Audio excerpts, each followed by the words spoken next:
की छत्रपती शिवाजी महाराज आणि त्यांचा मुलगा म्हणून छत्रपती संभाजी महाराज या दोघांमध्ये जे संबंध होते, रिलेशन होते, त्यावरती बरंच काही लिहिलं गेलंय, बोललं गेलंय.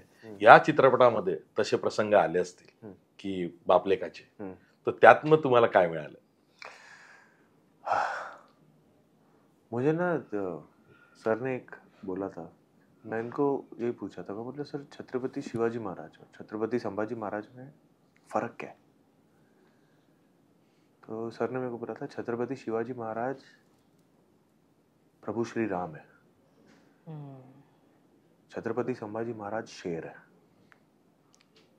वो भिड़ जाता है।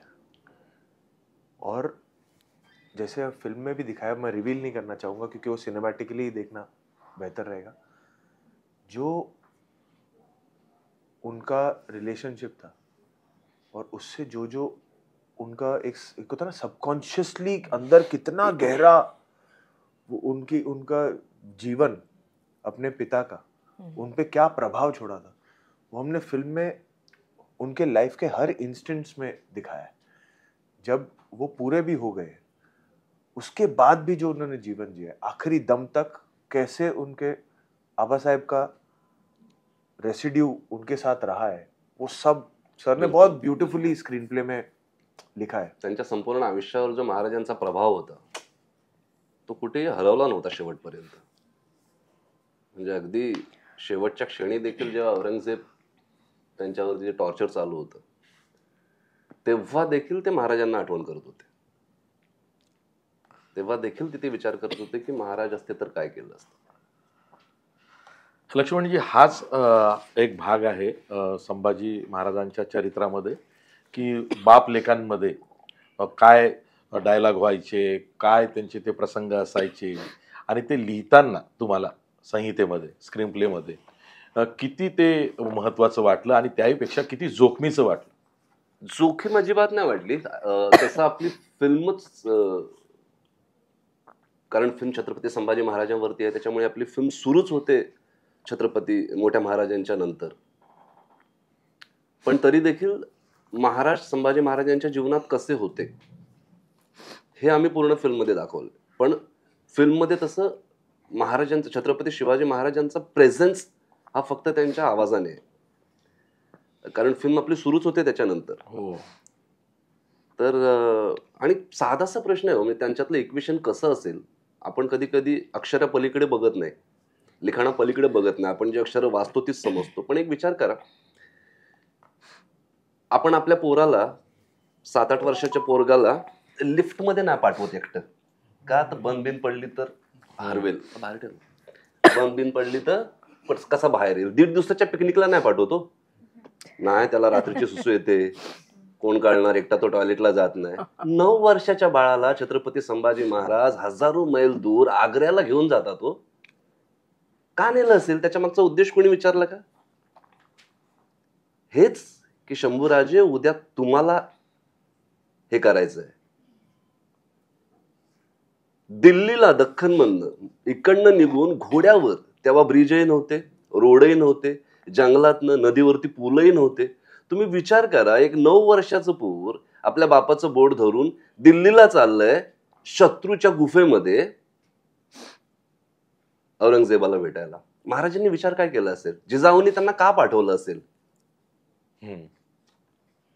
आपण आपल्या पोराला लिफ्टमध्ये एकटं पाठवत नाही, जिजाऊंनी त्या बाळाला का पाठवलं असेल की शंभूराजे जा आणि बघून या त्या शत्रूला, कारण उद्या तुम्हालाच लढायचंय. एक 9 वर्षाचं पोरग आपल्या बापाचं बोट धरून त्या औरंगजेबाच्या दरबारात उभं आहे. मानाचं स्थान न मिळाल्यामुळे महाराजांनी त्याची खिल्लत दरबारात उडवून दिली होती. महाराजांना त्याच्या आधी सांगितलं होतं की औरंग के सामने त्याच्या समोर डोळे नाही वटारायचे, त्याला पाठ नाही दाखवायची आणि मान खाली ठेवायची. हे सगळे नियम महाराजांनी तोडले आणि बोट दाखवून त्याला म्हणाले की मी मराठ्यांचा राजा आहे, मी बसलो तर पुढे बसेन, मागे नाही बसणार. हा महाराजांचा अहंकार नव्हता, हा मराठ्यांचा मान होता.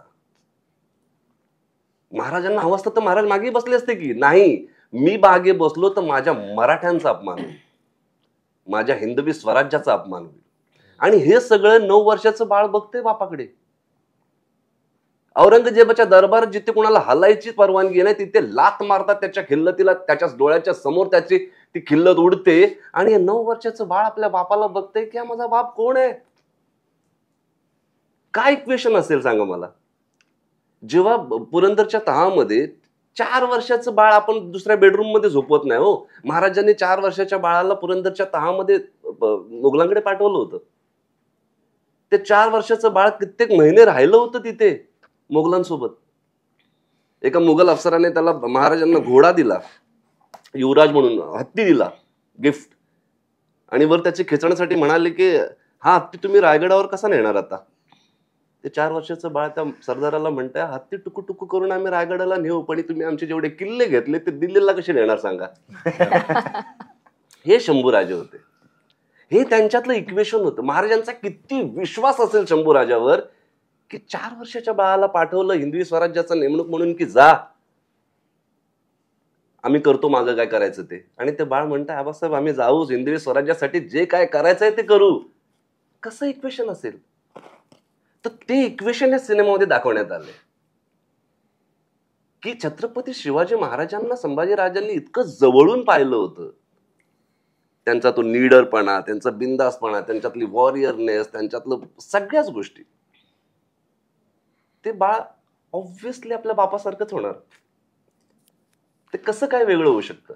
विकीजी